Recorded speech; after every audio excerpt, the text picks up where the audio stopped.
Hey YouTube, I'm back with another video. It's been a long time and a lot has happened and I've been very busy, so I apologize for not posting recently. But I have a lot to update you on, so this video will be primarily kind of an updating video just to kind of give you an idea of what's changed. Let's just see where I am currently located. As you can see, this vast expanse of desert, lots of sand, and nobody for miles on end. Yeah, so lots have happened, and you can see the bird, Lakshmi. So let's, one moment. Alright, perfect. Yeah, so updates, what's happened. So recently, during the 30-day fast, I also want, I'll post a video about that later when I get back to some Wi-Fi on that topic, and just kind of give you guys an update on how that went and all of that, since I failed to do so. And so during the fast, one of the key shifts that happened was feeling that it was time to leave the ashram. And at first it came as like a shock, so to speak. Not a shock in such a big way, but more like, oh, but I like it here kind of thing. An attachment looking back. And during this process, um, because I wasn't extremely receptive to the idea at the beginning. Guruji came down, Master came down the line, and kind of made it more clear that it was time to go. And then once I had accepted that step, the next option was to do a road trip for about 6 months and more potentially. And the friend and I, my brother and I, thought it was a great idea, so we got together for that and then started planning and preparing to do a road trip. And then someone decided to sell us his van so we can do so and all of that. Thing just kept falling into place. And since then, everything has been falling into place. Um, really enjoying the different life, so to speak, because obviously the ashram has its own vibration, has its own already in place sadhana, so to speak, that you can just easily fall into place. But now something has to be worked on, has to be made an effort to develop the practices to meditate, to remember God and Guru. So it's been somewhat challenging, but I can feel the work that has been done in these 2 years and some change at the ashram. I can feel the transformation. I can feel the inner foundation, the portable paradise of peace. I can feel the manifestations of this. And so that I'm eternally grateful to the ashram for that experience, because now I can really hone down and begin to manifest the teachings that I had learned in the ashram.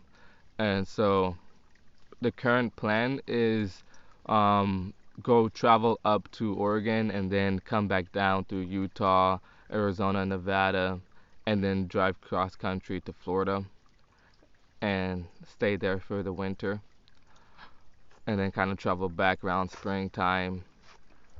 And so during that time, I will be blogging and vlogging and just keeping you guys updated. Right now, I'm creating a website, and that should be out for you guys by the end of this month, end of September.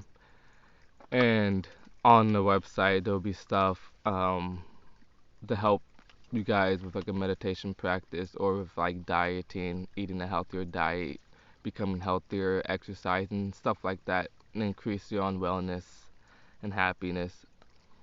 And there'll also be like, I'm thinking, but potentially like creative ideas and like poems and poetry and writings and stuff that I have done and I kind of want to share with you guys and stuff like that. But yeah, the main crux of the website is like a blog slash platform for consulting, coaching, stuff like that. So hope you guys are interested. And then, yeah, so outside of that, um, I might as well just summarize the fast in this video. So, in a 30-day fast, it was very profound, but yet simple, because the biggest things that was happening, I was learning, was the things that I had been reading about, the things like the mucus flowing through the bloodstream and you being able to, um, the certain cravings are essentially those foods going through the bloodstream as they're being eliminated, and feeling the detox symptoms and the things that I have learned about.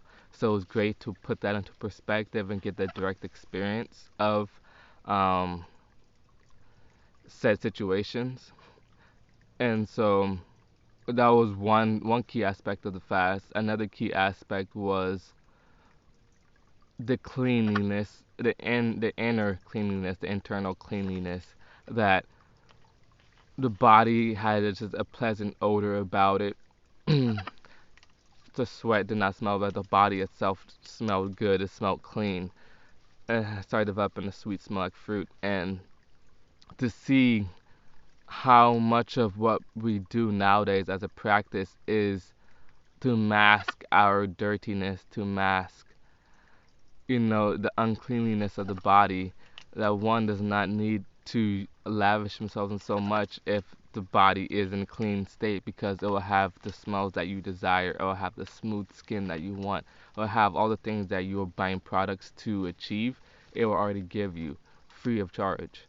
And so to start really experiencing that on a deeper level, because I've always had very nice skin, very clean skin, nice nails and stuff like that, good hair, and to see even rise to the next level is very shocking, because I mean it was already nice, so the fact that it could get even better is just shows you the depth of cleanliness.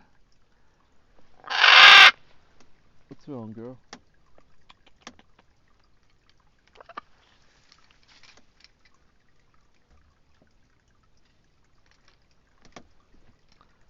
Yeah, so yeah, the depth of the cleanliness is really key, and is just a profound revealing and unveiling of kind of like the mysteries and truths of life, that nature has things already in store. Nature has the plan laid out. Nature kind of it manifests the highest qualities. It's always striving for the highest. So to allow nature the chance to do so, it's just to me that's the point of fasting, is allow nature to do so. And once we get to see how nature works, we should follow in line. That we don't break the fast and go towards bad habits. We break the fast and continue what we have learned from nature. And like one thing I have tried recently after the fast, about maybe a week or so in, experimenting. One thing a guy named John Rose talks about on YouTube is a cooked food experiment. And it's like when you reach a certain level of cleanliness, he thought, like, try eating some cooked food and see what it does to you. Get the comparison. And after experiencing comparison, eating cooked food and developing like flu-like symptoms, runny nose, stuffy nose, coughing, mucus in the throat, all of that stuff, congestion, it just shows so clearly that that's not how we should be eating.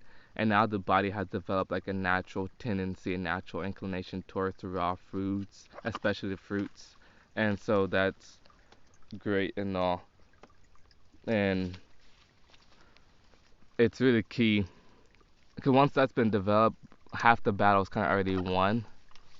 And that's with almost any habit. Once the habit starts to become autonomous, is when half the battle's won. Now we've got to eliminate like the seeds of the bad habit.